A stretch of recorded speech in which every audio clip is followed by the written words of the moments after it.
പൂച്ചയ്ക്ക് മനസ്സിലായി ഇപ്പൊ അതിന് ശരിക്കും കണ്ണു കാണുന്നില്ല എന്ന്.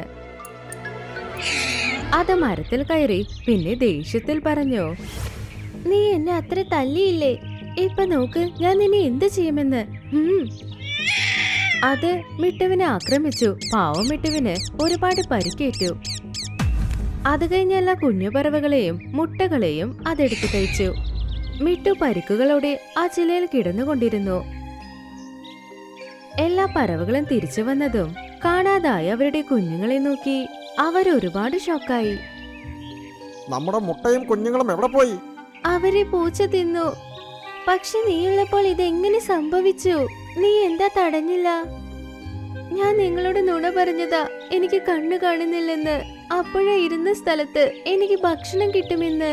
പക്ഷെ ടീനു ഇലയുടെ ചാറിട്ട ഉടനെ എന്റെ കാഴ്ച ശരിക്കും പോയി.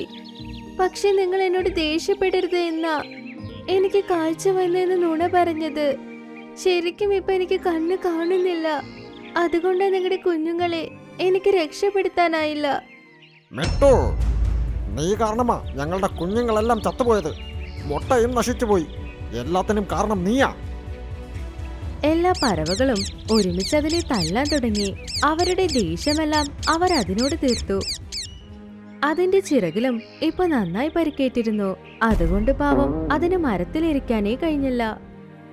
നാൾ മുഴുവനും അത് മരത്തിനടിയിലിരുന്ന് പിടഞ്ഞുകൊണ്ടേയിരുന്നു.